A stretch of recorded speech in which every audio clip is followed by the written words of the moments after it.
Bonsoir mes bien-aimés dans le Seigneur, que notre Dieu soit béni. C'est le moment de notre partage. Donc, depuis ce matin, on était ensemble par la grâce de Dieu pour écouter la pensée de Dieu pour nous. Donc c'est important d'être toujours attaché à la parole de Dieu parce que nous sommes spirituels et c'est la parole qui est notre nourriture. Donc sans tarder, nous allons prier. Éternel Dieu des armées, merci pour ta grâce, merci pour tes bienfaits. Depuis le début de la journée, depuis 5 heures du matin ici, on était ensemble, oh Dieu, à travers ta parole, tu nous as enseigné, tu nous as montré, tu nous as mis en garde, Seigneur Dieu, tu nous as équipés, tu nous as donné tout ce que nous avons besoin, oh grand Dieu, pour évoluer, tout ce que nous avons besoin, oh grand Dieu, pour marcher conformément à ta volonté. Fais-nous grâce. Que par ton Esprit Saint, que ce message soit gravé dans nos cœurs, par ton Esprit Saint, oh Dieu, que nous puissions avoir la force nécessaire pour marcher.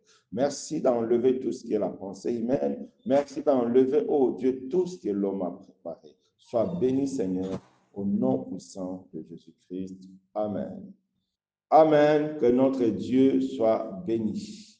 Notre thème de cette soirée est l'importance de la méditation et de l'étude de la parole de Dieu, inspiré du livre de Jérémie, chapitre 1, verset 12. Écoutons le livre de Jérémie, chapitre 1, verset 12. Écoutons la parole du Seigneur. Tu as bien vu, me dit l'Éternel, eh bien, je veille sur ma parole pour accomplir ce que j'ai dit. Donc ici, Dieu parlait à Jérémie. Il a fait comprendre à Jérémie que lui, l'Éternel, lui, Dieu Tout-Puissant, il veille sur sa parole pour l'accomplir. C'est-à-dire, tout ce que Dieu dit, c'est ce qu'il fait. Donc, il fait exactement ce qu'il a dit.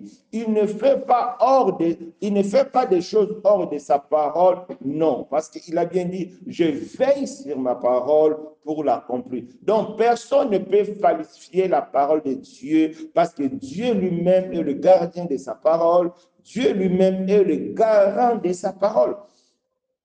Aujourd'hui, les païens peuvent se réunir, se liguer pour détruire la Bible. Ce n'est pas possible parce que c'est Dieu lui-même qui fait. Si jusqu'aujourd'hui, nous avons l'intégralité de la pensée de Dieu pour nous, ses enfants, parce que Dieu lui-même veille sur sa parole. Il est vrai, Dieu a utilisé les hommes, mais ce n'est pas ces hommes-là. Parce que j'entends dire de gauche à droite, ah oui, il faut respecter cette congrégation parce que c'est eux qui ont ramené la Bible. Non, ce n'est pas eux qui ont ramené la Bible. Dieu, dans sa souveraineté, il est libre d'utiliser qui il veut. Mais pour Dieu, ce qui est important, que sa parole soit de génération en génération. Donc, même si Dieu a utilisé une congrégation quelconque, ce n'est pas la congrégation là qui est importante. Ce n'est pas la congrégation là qui est dans la vérité. Non, la vérité, c'est ce qui est écrit. C'est vraiment très important, mes bien-aimés, de comprendre quelque chose. Le matin, Dieu nous a parlé du levain des pharisiens. La Bible nous a dit qu'un peu de levain fait lever toute la pâte. C'était un enseignement du Seigneur que l'apôtre Paul avait repris. Le Seigneur lui-même, il avait mis en garde ses disciples contre le levain. Le levain, dans ce contexte, était l'image des faux enseignements, des fausses doctrines. Donc, mes bien-aimés, tel que nous sommes là, nous sommes entourés, nous serons toujours entourés de faussetés, nous serons toujours entourés de faux pasteurs. Mais c'est à nous d'examiner, pour ne pas tomber dans le piège des faux pasteurs, des instruments du diable. Et l'apôtre Paul a dit, il y aura toujours des sectes parmi nous. C'est-à-dire, il y aura toujours des faux pasteurs, il y aura toujours des fausses doctrines. Pourquoi? Parce que le faux pasteur et la fausse doctrine, c'est pour le faux chrétien. La Bible dit, Dieu laisse les sectes au milieu de nous pour que les vrais soient approuvés comme vrais. C'est-à-dire, un vrai, s'il est vraiment vrai, face à la fausse doctrine, son cœur ne va pas marcher. il va comprendre que ça, ce n'est pas la doctrine de Dieu, donc il va fuir. Ce sont les faux chrétiens qui restent dans la fausseté. Ce sont les faux chrétiens qui aiment la fausse doctrine, parce que la fausse doctrine est charnelle, parce que la fausse doctrine nourrit la chair. Donc c'est très important, mes bien-aimés, nous devons examiner, nous devons être comme les chrétiens des Bérets, examiner tout enseignement, étudier tout enseignement, toute prédication pour ne pas tomber dans le piège du diable. Parce que le but du diable, c'est de nous séparer de Dieu. Et pour arriver à ses fins, il utilise souvent des faux serviteurs et des fausses doctrines. Donc, nous devons faire très, très attention. Là, c'est ce que Dieu nous a dit le matin. Et à midi, et toujours concernant les levains, Dieu nous a fait comprendre aussi que les levains, c'est aussi le péché. Donc, si on laisse le péché dans notre vie, un jour, on va se retrouver dans une vie abominable. C'est-à-dire, dès que le péché commence à faire son entrée dans notre vie, nous devons veiller, nous devons refuser. Donc, nous ne devons pas tolérer le péché, ni pour nous-mêmes, ni pour les autres. Parce qu'un peu de levain fait lever la pâte. Si dans nos assemblées, nous tolérons les péchés, c'est très grave. Nous avons des responsables qui vivent dans l'impudicité. Au lieu de les répondre, on laisse, nous risquerons d'être contaminés par l'impudicité. Nous risquerons d'être contaminés par leur fausse manière de vivre. C'est pourquoi la Bible dit la mauvaise compagnie. Donc, c'est très important, mes bien-aimés, de comprendre ces choses. Et à midi, Dieu nous a parlé encore concernant le mauvais conseil. Et nous avons compris que le diable lui-même est le premier mauvais conseiller parce que c'est lui qui a conseillé Adam et Ève de manger le fruit et nous connaissons la suite. C'est-à-dire, nous devons veiller. Si quelqu'un nous donne conseil, nous devons examiner. Si le conseil est là pour créer des doutes concernant la parole de Dieu et créer des doutes concernant la sainteté de Dieu, nous ne devons pas accepter. Si quelqu'un nous conseille, mais ces enseignements-là nous poussent à être charnels, à aimer les choses du monde au détriment de notre intimité avec Dieu, au détriment des intérêts des autres, nous devons faire très attention. Nous devons comprendre que non, ça c'est le mauvais conseil. Donc nous sommes appelés à veiller, à examiner tout pour ne pas tomber dans la fausse doctrine, pour ne pas tomber dans le péché et pour ne pas tomber dans le mauvais conseil. Donc, c'est très important. Donc, ça, c'était le résumé de ce qu'on avait vu le matin à midi. Et pour cette soirée, notre thème est l'importance de la méditation et de l'étude de la parole de Dieu. Donc, nous avons compris qu'aujourd'hui, Dieu a choisi la parole comme thème principal, comme thème central. La fausse doctrine est liée à la parole. La vie du péché est liée à l'absence de la parole. Parce que si la parole de Christ habite en nous abondamment, nous aurons la capacité. Parce que la Bible dit, un enfant de Dieu ne pêche pas. Pourquoi? Parce qu'il a la sémence de Dieu. La sémence de Dieu, c'est la parole. Si nous avons la sémence de Dieu en nous, si nous avons la parole de Dieu en nous, nous aurons la capacité de lutter. Parce qu'en réalité, c'est Christ qui nous vient en aide. C'est lui qui est mort pour nous. C'est lui qui nous donne la force. De nous-mêmes, nous ne pouvons rien. Et Christ en nous, c'est la parole. Jésus est la parole de Dieu. En écoutant la parole de Dieu, en méditant la parole de Dieu, en gardant la parole de Dieu dans nos cœurs, c'est Christ lui-même que nous gardons dans nos cœurs. Et si Christ est dans nos cœurs, il nous donnera la force. Donc, c'est très important, mes bien-aimés. Donc, méditer la parole de Dieu, étudier la parole de Dieu, c'est un impératif. C'est un devoir. Je peux même dire que c'est une obligation pour vraiment des bons chrétiens, pour des personnes qui veulent marcher avec Dieu. La méditation et l'étude de la parole de Dieu, c'est vraiment quelque chose de très, très important. Parce que, comme nous avons vu dans le livre de Jérémie 1, verset 12, Dieu veille sur sa parole pour l'accomplir. C'est-à-dire, tout ce que Dieu fait, c'est ce qu'il a dit. Dieu ne fait pas des choses qu'il n'a pas dit. Non. Dieu accomplit seulement ce qu'il a dit. Et ce qu'il a dit, c'est la parole de Dieu, c'est la Bible que nous avons. C'est très important. La Bible est la parole de Dieu. C'est ça même le premier fondement de la foi chrétienne. Parce que tout ce que nous connaissons de Dieu, tout ce que nous connaissons de Jésus, de son œuvre de la croix, de son salut, de son pardon, c'est à travers la parole que nous connaissons tout cela. Donc, c'est très important, mes bien-aimés, de considérer la parole de Dieu. Donc, nous devons vraiment nous disposer pour méditer, pour étudier. Tout bon chrétien doit avoir un programme de méditation, un programme d'études bibliques. C'est très important. C'est vraiment des éléments. Moi, en tout cas, dans l'expérience chrétienne, je vois même, c'est le premier signe d'un véritable né de nouveau. Si quelqu'un est véritablement né de nouveau, le premier signe, il va méditer la parole comme un fou.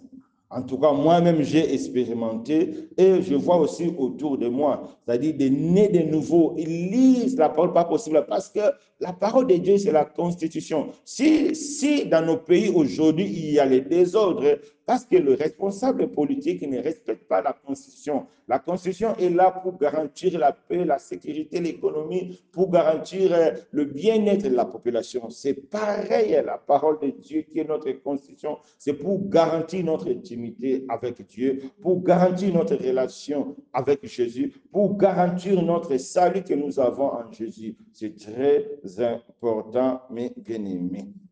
Donc, la première des choses que nous devons retenir est ceci, l'étude et la méditation de la parole de Dieu, c'est de notre responsabilité. Donc, nous sommes responsables à lire, à méditer, à comprendre la parole de Dieu à l'aide du Saint-Esprit. Donc, c'est de notre responsabilité. C'est vraiment un point à retenir. Donc, étudier la parole de Dieu, méditer la parole de Dieu. Quelle est la différence entre étudier et méditer? Étudier, c'est lorsque nous prenons vraiment le temps d'étudier les thèmes bien spécifiques. Par exemple, le salut en Jésus, la foi en Jésus, le pardon à Jésus. Donc, nous prenons vraiment le temps de lire et de comprendre comment on peut être sauvé par Jésus-Christ, l'œuvre de la croix. Qu'est-ce que Jésus a fait à la croix? Quelles sont les conséquences de la croix? Tu vois, c'est ça, étudier la Bible, c'est-à-dire pour avoir la connaissance, parce que sans la connaissance, Satan viendra nous troubler, Satan viendra nous détruire. C'est pourquoi la Bible dit, c'est les versets que nous connaissons tous, Osée 4, verset 6, la Bible dit, mon peuple est détruit parce qu'il lui manque la connaissance. Puisque tu as rejeté la connaissance, je te rejetterai, tu seras dépouillé de mon sacerdoce. Puisque tu as oublié la loi de ton Dieu, j'oublierai aussi tes enfants. Tu vois? Donc, la connaissance est très importante. Donc, Dieu lie la connaissance à sa personne. Donc, c'est lui qui refuse la connaissance. Donc, il refuse aussi Dieu. Il refuse Jésus. Il refuse le salut gratuit que Dieu nous donne par notre Seigneur Jésus-Christ au moyen de la foi. Donc, c'est important, mes bien-aimés. Donc, la première des choses à retenir, c'est de notre responsabilité de lire, de méditer et d'étudier la parole de Dieu. La méditation, c'est une lecture que nous faisons, mais une lecture silencieuse pour comprendre la pensée de Dieu, pour comprendre beaucoup de situations présentes. Donc, c'est très important de méditer la parole de Dieu chaque jour et de prendre aussi le temps d'étudier des thèmes bien précis. C'est très important. Donc, continuons. Prenons nos Bibles dans 1 Timothée 4, verset 13. 1 Timothée 4, verset 13. Écoutons la parole du Seigneur. Jusqu'à ce que je vienne, applique-toi à la lecture, à l'exhortation, à l'enseignement. Ici, c'est le conseil de l'apôtre Paul à Timothée. Timothée, bien qu'il était pasteur d'une assemblée, mais l'apôtre Paul l'a encouragé à s'appliquer à la lecture. C'est important. Donc, à s'appliquer, c'est-à-dire à prendre ça au sérieux, à avoir un programme de la lecture, avoir un programme de la méditation, avoir un programme de l'étude de la Bible. C'est important parce que, étant un pasteur, il doit bien comprendre la Bible pour exhorter et pour enseigner.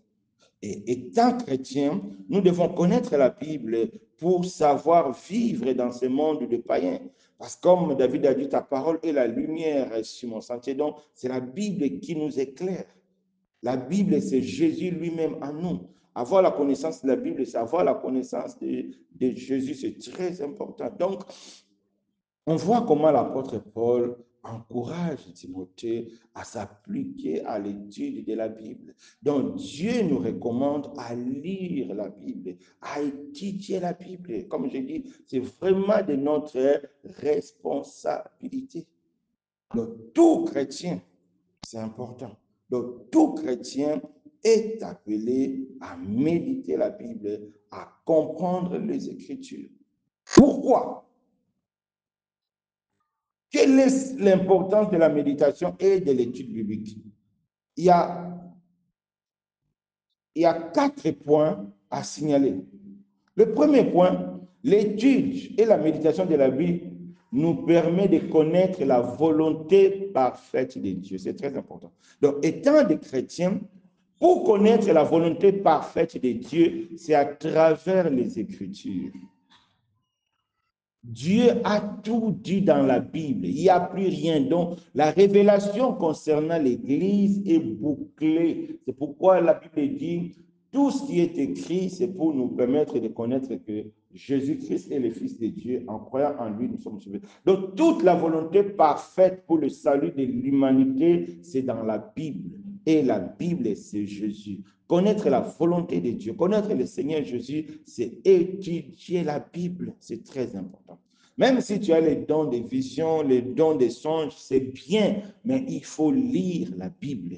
Il faut méditer la Bible. Il faut méditer. Donc, c'est un élément très capital et bien aimé. Donc, la première importance, c'est pour connaître la volonté parfaite de Dieu. C'est quoi la volonté parfaite de Dieu?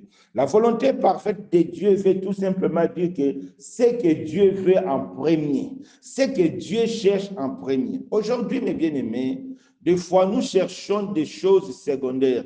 Aujourd'hui, les chrétiens mettent les choses secondaires en premier lieu. La richesse, le mariage, voiture, avoir. Non, ça sont des choses secondaires. Ce n'est pas la volonté parfaite de Dieu pour nous, non. Parce qu'il y a des chrétiens. On a vu dans la Bible des personnes comme Jérémie. Dieu l'a dit, tu n'auras ni femme, ni champ, ni ceci. Donc, être riche, ce n'est pas la volonté parfaite de Dieu pour l'Église, non. Hein? Dieu ne veut pas aussi que nous soyons pauvres et Dieu nous bénit d'une manière ou d'une autre. Mais ce n'est pas ça ce qui est en premier, non. Aujourd'hui, on voit l'évangile de prospérité qui met le bien matériel avant. Ça, ce n'est pas la volonté parfaite de Dieu. La volonté parfaite de Dieu, c'est premièrement, c'est connaître Jésus-Christ. C'est la connaissance de Jésus. C'est ça la volonté parfaite de Dieu. Dieu veut que chaque chrétien puisse connaître Jésus parce que Dieu nous a appelés à être semblables à l'image de son Fils. Romains 8, verset 29. C'est ça la volonté parfaite de Dieu pour tout chrétien. Si on te prêche d'abord le mariage, l'argent, le ministère, non, ce n'est pas ça d'abord. D'abord, il faut Jésus. Si tu n'as pas Jésus, quel que soit ton ministère, quel que soit ton argent, quel que soit tout ce que tu peux avoir sur cette terre, tu iras en enfer. Parce que tu ne connais pas Jésus. Alors, qu'est-ce que Dieu gagne dans ça? Non, Dieu ne veut pas que les hommes puissent aller en enfer. C'est pourquoi, en lisant la Bible, nous allons comprendre la volonté de Dieu en ordre de priorité. Ça, c'est très important. La priorité numéro 1 de la volonté de Dieu, c'est la connaissance de Jésus. Parce que c'est lui que Dieu a envoyé pour nous sauver. C'est pourquoi la Bible nous dit, on peut prendre nos Bibles, vite. Prenons nos Bibles dans le livre de Jean, Jean 20, verset 30. Je vais ouvrir aussi chez moi. Jean 20, verset 30. Qu'est-ce que la Bible nous dit? Jean 20, verset 30. Écoutons ce que la Bible nous dit. Jésus a fait encore en présence de ses disciples beaucoup d'autres miracles qui ne sont pas écrits dans ces livres. Mais ces choses ont été écrites afin que vous croyiez que Jésus est le Christ, le Fils de Dieu, et qu'en croyant, vous ayez la vie à son nom. Donc, toute la Bible a été écrite premièrement pour nous faire comprendre que Jésus est le Christ, Jésus est le Messie, Jésus est l'envoyé de Dieu, Jésus est le Fils de Dieu, et qu'en croyant en lui, nous ayons la vie éternelle à son nom. C'est ça la volonté parfaite de Dieu. Donc, tout chrétien doit connaître cela. Avoir mariage, avoir des avions, avoir des voitures, Dieu n'est pas contre. Mais ce n'est pas ça la priorité. Et puis, tous les chrétiens ne seront pas riches. C'est faux, c'est une illusion. Mais Dieu prendra soin de tous les chrétiens d'une manière ou d'une autre. C'est important de préciser les choses. Donc, la volonté parfaite de Dieu, c'est la connaissance de Jésus. C'est très important que nous puissions connaître Jésus parce que toute la Bible a été écrite pour lui. C'est en lui que nous sommes sauvés. C'est par Jésus, rien que par Jésus. C'est ça le premier élément. Pourquoi devons-nous méditer la Bible? C'est pour connaître la volonté parfaite de Dieu. La volonté parfaite de Dieu veut tout simplement dire que ce que Dieu veut en premier. Ce que Dieu veut en premier, c'est la connaissance de Christ. Parce que c'est en lui que nous sommes sauvés, parce que c'est en lui que Dieu vit en nous. C'est très important. Et la deuxième volonté de Dieu, c'est de marcher dans la sanctification. Pourquoi devons-nous lire les Écritures? Pour comprendre que Dieu, c'est un Dieu saint. Il nous appelle aussi à marcher dans la sanctification. Et le troisième élément, dans la volonté parfaite de Dieu, Dieu appelle tout chrétien à lui servir d'une manière ou d'une autre en fonction des dons que Dieu a mis en nous. Donc, chaque chrétien a un don particulier que Dieu a mis en lui. Dieu n'aime pas des chrétiens paresseux, non, non. Dieu n'aime pas des chrétiens de dimanche, non, non, non, non. Nous devons être des chrétiens actifs parce que nous sommes la lumière. Le fait déjà d'être lumière, c'est un service, c'est une onction de Dieu, être lumière. Et cette onction, nous devons éclairer. C'est très important. Donc, la volonté parfaite de Dieu, c'est d'abord connaître Jésus, c'est connaître qu'étant chrétien, nous devons marcher dans la sanctification. Troisièmement, c'est connaître qu'étant chrétien, nous devons servir notre Dieu d'une manière ou d'une autre, parce que tout chrétien a un nom bien précis. C'est important. Et quatrièmement, on peut demander à Dieu tout ce qu'on fait. Une fois on connaît Jésus, une fois on marche dans la sanctification, une fois, quand je dis connaître Jésus, connaître son pardon et son salut, c'est-à-dire être sauvé par la foi en Jésus, marcher dans la sanctification et être au service de Dieu. Une fois ces trois choses sont dans notre vie, maintenant, demandons tout ce que nous voulons. La Bible dit, demandons tout ce que nous voulons au nom de Jésus, Dieu accordera. Donc, tu vois, Dieu donne d'abord la priorité en Jésus. Pour demander au nom de Jésus, il faut connaître d'abord Jésus. C'est très important. C'est pourquoi nous devons étudier et méditer la Bible pour comprendre l'ordre des choses, pour comprendre l'ordre des priorités. Quand la Bible dit la volonté parfaite de Dieu, il y a vraiment un ordre bien précis. Et après, on peut demander à Dieu tout ce qu'on fait. C'est vraiment important. Deuxième chose à connaître, la méditation et l'étude de la parole de Dieu nous permettrait de connaître la puissance de Dieu. C'est très important. Aujourd'hui, beaucoup de chrétiens souffrent, beaucoup de chrétiens fuient des sorciers, beaucoup de chrétiens ont du mal à parler de leurs histoires aux gens parce qu'ils ont peur d'être bloqués, ils ont peur des sorciers, les chrétiens ne sont plus à l'aise. Parce que ça, l'ignorance, parce que vous ne connaissez pas la puissance de Dieu. C'est pourquoi le Seigneur a dit aux pharisiens, vous êtes dans l'erreur parce que vous ne connaissez ni les Écritures ni la puissance de Dieu. Dieu lit les Écritures à sa puissance. La parole de Dieu, c'est la puissance. Une fois que tu connais la parole de Dieu, tu vas aussi manifester la puissance de Dieu. Parce qu'en Christ, nous avons l'autorité. Le Seigneur Jésus, il nous a sauvés, il vit en nous et il nous a donné aussi l'autorité à son nom. Au nom de Jésus, tout genou fléchira. Au nom de Jésus, nous avons l'autorité de marcher sur les serpents, sur les scorpions, sur toute la puissance de l'ennemi et rien ne pourra nous nuire. Voilà l'importance de la connaissance. Lorsque nous n'avons pas la connaissance, aujourd'hui, c'est ce qui se passe. Les chrétiens qui fuient les sorciers, les chrétiens qui chassent leurs parents parce que leurs parents sont sorciers. Non, non, non, non. Est-ce que vous avez vu les apôtres parler de la sorcellerie? Non, tout simplement parce qu'ils étaient sûrs de leur autorité en Christ. Donc, si les sorciers se présentaient, ils allaient prendre l'autorité au nom de Jésus et l'affaire était résolue. C'est comme un militaire qui a une arme. Mais il ne va pas jouer face aux voleurs. Donc, il n'a même pas le temps de discuter face aux voleurs parce que si le voleur fait bouger comme ça, il va tirer parce qu'il est sûr de son arme. C'est pareil. La parole de Dieu, c'est une arme. La parole de Dieu, c'est une puissance. Et pourquoi nous fuyons les sorciers? Parce que nous ne connaissons pas la parole de Dieu. C'est très important. On voit des chrétiens qui circulent de gauche à droite, aller chercher la délivrance.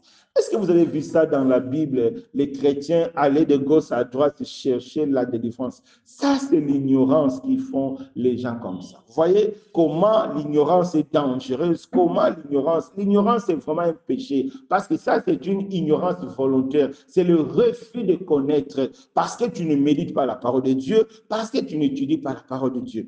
Donc, nous devons faire vraiment très, très attention, mes bien-aimés. La Bible ajoute encore dans le livre de 2 Corinthiens 13, verset 8. 2 Corinthiens 13, verset 8. On va lire la parole de Dieu. 2 Corinthiens 13, verset 8. Je vais ouvrir mon PC donc pour lire un instant. Prenons nos Bibles, mes bien-aimés. 2 Corinthiens, parce qu'il faut vérifier, hein, pour ne pas tomber. Même quand je prêche, il faut vérifier, mes bien-aimés. Donc, c'est important. Donc, il ne faut pas faire confiance aux hommes. Il faut faire confiance à Jésus seul. Donc, 2 Corinthiens 13, verset 8. On va prendre la parole de Dieu. C'est ça, 2 Corinthiens 13, verset 8. Qu'est-ce que la Bible nous dit? Car nous n'avons pas de puissance contre la vérité, nous n'avons que pour la vérité. C'est important. Aujourd'hui, beaucoup de chrétiens passent tout leur temps à chercher des hommes puissants. Ah, j'ai écouté tel pasteur, il a fait des délivrances, c'est puissant. Non. Nous n'avons pas de puissance contre la vérité. C'est-à-dire, c'est la vérité qui témoigne de la puissance de Dieu. Et c'est la vérité qui fait que nous ayons la puissance de Dieu.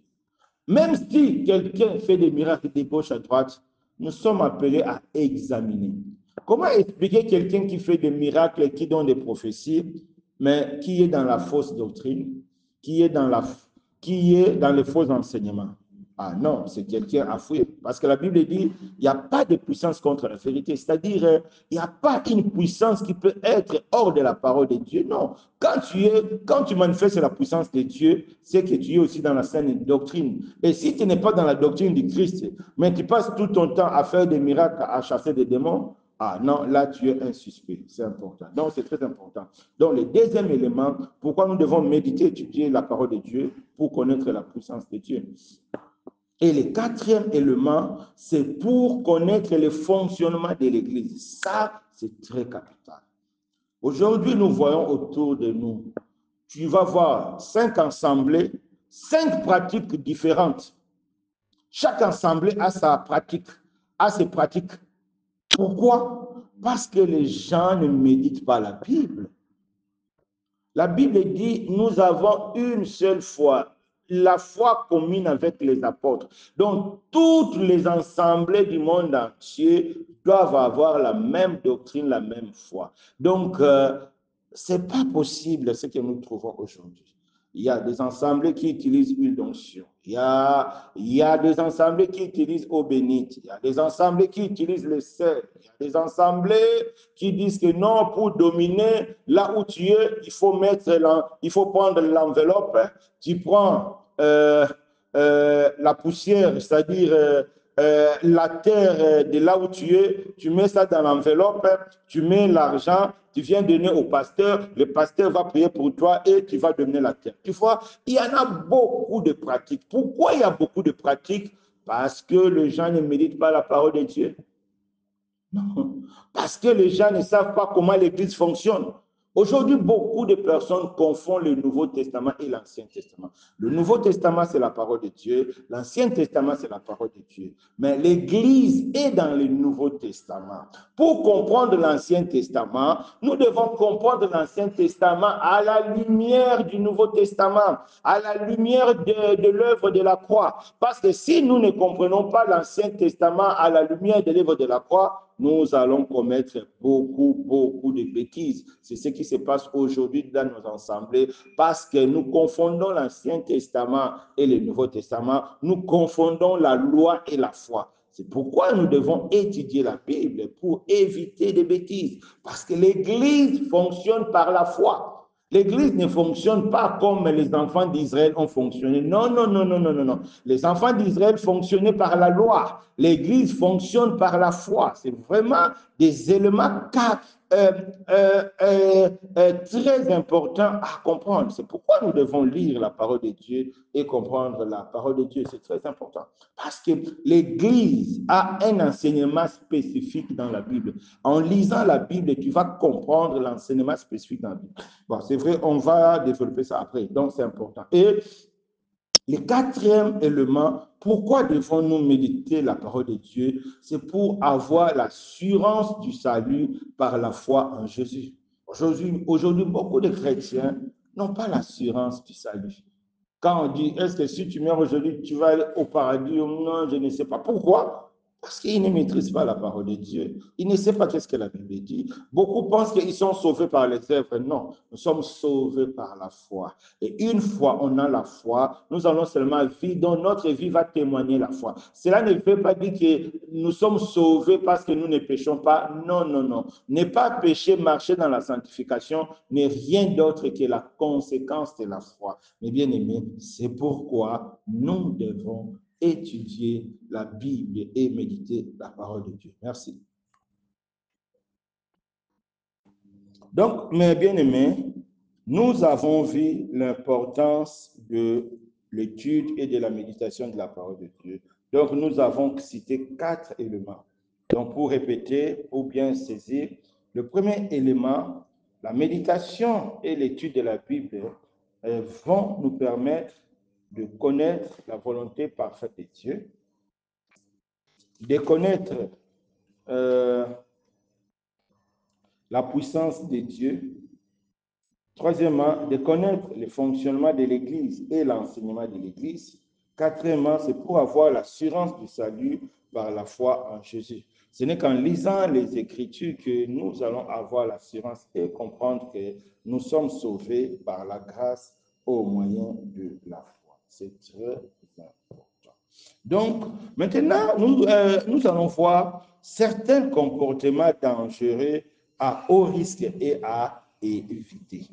Première chose, nous ne devons pas seulement nous contenter de prédications et des enseignements de notre assemblée sans vérifier. Ça, c'est une erreur. Nous devons être comme les chrétiens de Béret. Les chrétiens de Béret examinaient. Une fois ils retournaient à la maison, ils examinaient la parole de Dieu pour voir ce qu'ils ont appris, si cela était exact conformément à la Bible. C'est ce que Dieu nous demande. C'est très important. Donc, nous devons éviter ces comportements à risque. C'est bien d'être au culte, c'est bien d'écouter la prédication, c'est bien d'écouter les enseignements. Mais une fois sorti du culte à la maison, prenons aussi le temps d'examiner. Parce qu'en examinant à la maison, en vérifiant le passage à la maison, en vérifiant le contexte à la maison, cela va nous permettre de connaître encore plus. Parce que la connaissance est très importante. Le témoignage de Christ ne peut pas être solidement établi en nous si nous n'avons pas la connaissance. Ce n'est pas possible. Sans la connaissance, nous ne serons pas de vrais témoins de Jésus. Parce que sans la connaissance, Satan viendra nous dribbler, Satan viendra nous tromper. Donc, c'est très important. Donc, le premier comportement à haut risque à éviter, premièrement, nous devons vérifier tout enseignement et toute prédication. Les dimanches, on est au culte, on retourne à la maison, on vérifie. C'est pourquoi c'est conseillé. Moi, je conseille toujours à mes bien-aimés d'avoir un cahier et un stylo pour noter. C'est très important. Le deuxième comportement à haut risque. Il ne faut pas dire que moi, je fais confiance à mon pasteur, je ne vais pas vérifier parce que j'ai confiance à mon pasteur. C'est une erreur. Les chrétiens de Béret, ils vérifiaient lorsque l'apôtre Paul enseignait. Or, l'apôtre Paul a un témoignage universel. C'est Jésus lui-même qui l'a choisi et a rendu témoignage de lui. C'est un instrument que j'ai choisi. Nos pasteurs et nous n'avons pas ce témoignage-là universel. Donc, si les chrétiens de Béret ont vérifié l'enseignement de Paul, mais pourquoi pas nos enseignements? Non, mon frère, non, ma soeur. Tu es appelé à examiner tout, tu es appelé à tout vérifier, éviter ces comportements à risque parce que si ton pasteur est dans l'erreur, tu risques de gober des erreurs. Comme un jour, j'ai écouté un pasteur qui enseigne que si Dieu avait chassé Satan, c'était à cause de la dîme. Je ne sais même pas comment quelqu'un qui se dit un homme de Dieu peut penser, oui, hein, en pleine prédication. Mais comment un homme de Dieu peut penser à une telle chose? Maintenant, les gens qui ont dit Amen, ils sont dans l'erreur, ils sont complètement à côté. C'est pourquoi dans certaines églises, l'argent a pris une place centrale parce qu'ils pensent qu'on peut, on peut recevoir des dieux que lorsque nous aussi nous donnons. Non, ça c'est de l'Ancien Testament. C'est pourquoi nous devons étudier la Bible pour comprendre l'enseignement de l'Église. L'Église a un enseignement spécifique, c'est l'enseignement des apôtres. Lorsqu'on parle de la saine doctrine, c'est le Nouveau Testament, c'est-à-dire c'est l'enseignement des apôtres, c'est la vie des apôtres. C'est le Nouveau Testament, c'est l'Ancien Testament, lu et compris à la lumière de la croix. C'est ça la sainte doctrine. Si tu lis l'Ancien Testament comme la loi, tu seras à côté. C'est pourquoi nous voyons aujourd'hui des pratiques bizarres. On va prendre un cas concret. Prenons nos livres. Prends la Bible, mon frère, ma soeur. Ézéchiel 16. Vous allez voir l'importance de comprendre l'Ancien Testament à la lumière du Nouveau Testament. Sinon, on va commettre des bêtises graves et c'est ce que nous voyons. Prenons nos Bibles. Ézéchiel 16. Écoutons ce que la Bible dit. Ézéchiel 16. La parole de l'Éternel me fit adresser en ces mots. Fils de l'homme, fais connaître à Jérusalem ses abominations. Tu diras, ainsi parle le Seigneur, et l'Éternel, et non, ainsi parle le Seigneur, l'Éternel à Jérusalem. Par ton origine et ta naissance, tu es du pays de Canaan. Ton père était un Araméen et ta mère une Étienne. À ta naissance, au jour où tu naquis, ton cordon n'a pas été coupé et tu n'as pas été lavé dans l'eau pour être purifié. Tu n'as pas été frotté avec du sel et tu n'as pas été enveloppé de l'ange.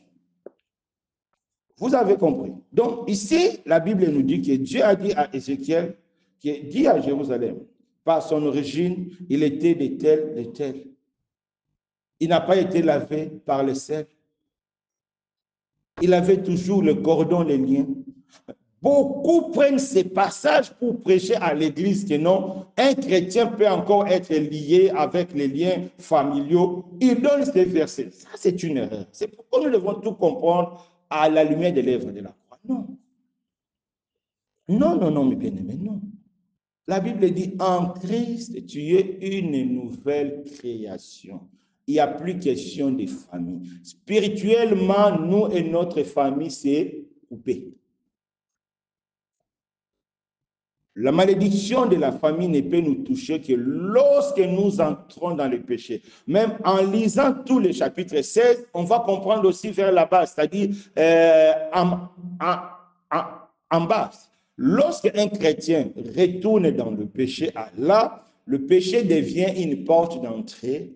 Le péché devient un pont. Oui, là, la malédiction de la famille peut la toucher. Pourquoi? Parce qu'il est retourné dans son passé. Il est retourné dans le péché. Il est éloigné de Dieu parce que la Bible dit c'est le péché qui empêche Dieu. C'est le péché qui nous éloigne de Dieu. C'est important. Mais lorsque nous sommes dans le Seigneur, à 100% dans le Seigneur, dans la foi, ces passages-là ne nous concernent plus. Ces passages-là nous concernent que lorsqu'on était dans le monde, on était liés. Lorsqu'on était dans le monde, on était maudits. Une fois dans le Seigneur, c'est fini. Vous voyez l'importance de comprendre l'Ancien Testament à la lumière du Nouveau Testament. L'Ancien Testament à la lumière des enseignements des apôtres. Sinon, on va créer des doctrines. On va créer des doctrines bizarres parce que nous mélangeons des choses. Donc, c'est très important, mes bien-aimés, de comprendre la parole de Dieu. Donc, ce sont des comportements à éviter. Nous devons, bien sûr, nous devons faire confiance à nos pasteurs, nous devons faire confiance à nos enseignants, mais cela n'exclut pas le contrôle, cela n'exclut pas d'examiner. Même la Bible dit, ne méprisons pas les prophéties, mais examinons. Examinez, mon frère. C'est ta vie éternelle qui est en danger. Examinons, c'est très important. Donc, un autre comportement à risque, ne suivons pas des gens parce qu'ils font beaucoup de miracles. Ne suivons pas une assemblée parce que c'est plein, parce qu'il y a plein de foules, parce qu'il y a plein de miracles, parce que le pasteur est riche. Non, il ne faut pas suivre une assemblée comme ça, non. La vérité. Tout doit être en fonction de la vérité, en fonction de l'évangile. Parce qu'on a lu que Dieu est derrière. Dieu veille sur sa parole pour accomplir ce qu'il a dit. Donc, c'est très important, mes bien-aimés. Parce que si nous ne faisons pas attention, nous risquerons d'avoir une foi, mais une foi vaine. C'est que la Bible nous dit dans 1 Corinthiens 15, de 1 à 2. Si nous écoutons, si nous ne retenons pas l'enseignement des apôtres tel que les apôtres ont donné, notre foi serait vaine. Pourquoi les apôtres? Parce que c'est les apôtres que le Seigneur a transmis tous les secrets qu'il avait de Dieu. C'est très important. Aujourd'hui, nous voyons des personnes qui viennent de gauche à droite. Ah, moi aussi, je suis apôtre. Moi aussi, je suis prophète. Moi aussi, Dieu me parle. Non, non, non, mes bien-aimés. C'est les prophètes bibliques qui sont le témoin. C'est les prophètes bibliques qui sont le fondement. C'est les apôtres bibliques qui sont le fondement. Pourquoi? La Bible est claire. Dans Jean 15, verset 15, la Bible dit, le Seigneur a dit, je ne vous appelle plus serviteur, mais ami, parce que je vous ai tout dit ce que j'ai reçu de mon Père. Tout ce que Dieu a donné à Jésus concernant l'Église, c'est ce que Jésus a transféré aux apôtres.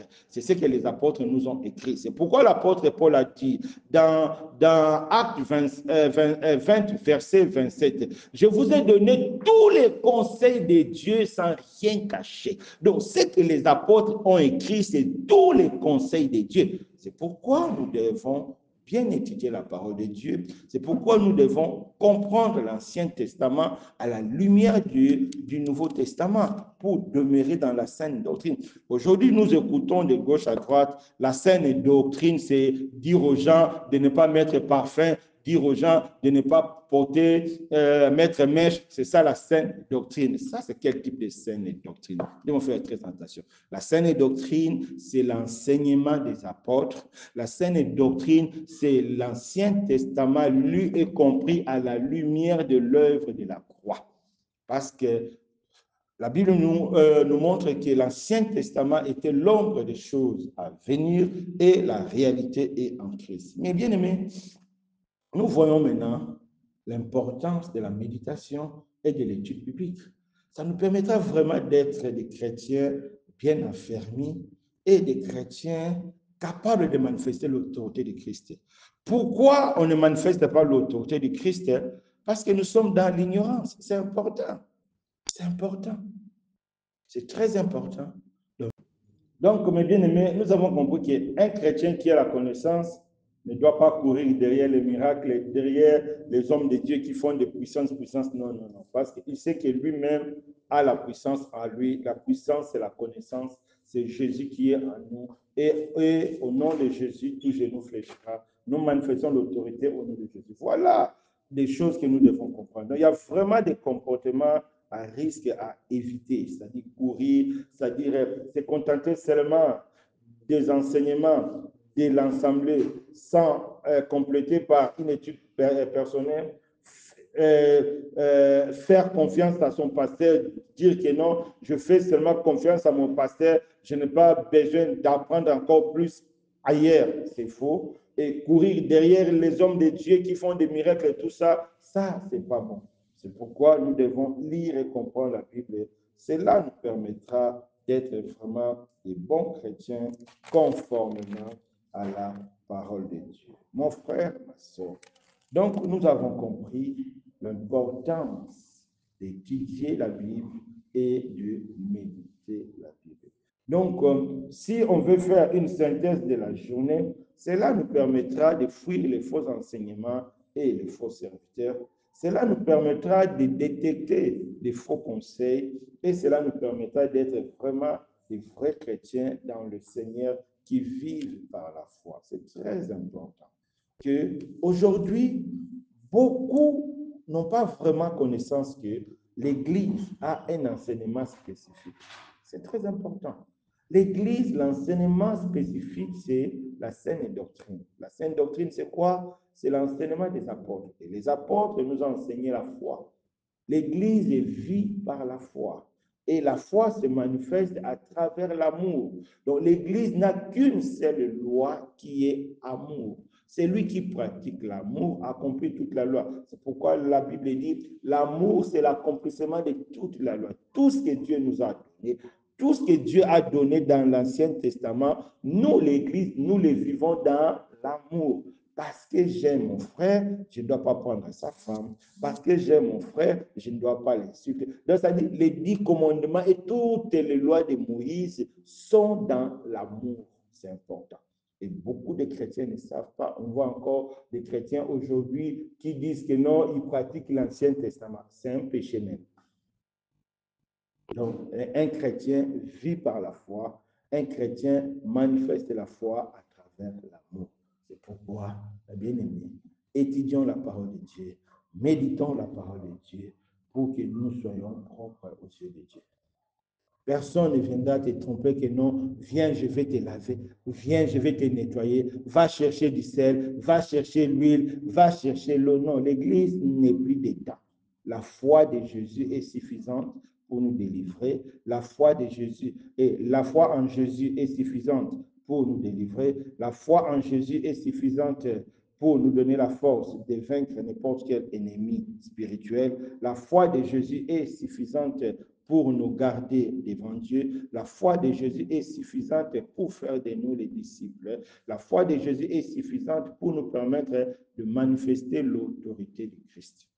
Donc, que Dieu nous fasse grâce de comprendre ceci. Donc, mes bien-aimés, bénissons l'Éternel pour la journée. Que Dieu nous fasse grâce à comprendre toutes ces choses, à vivre toutes ces choses. Élevons nos voix, alléluia. Merci pour ta grâce, merci pour tes bienfaits. Merci, ô grand Dieu, pour ton amour, parce qu'à travers ce moment, tu nous as parlé, tu nous as montré l'importance de ta parole, l'importance de la méditation. Nous te bénissons, Seigneur, au nom puissant de Jésus-Christ. Amen.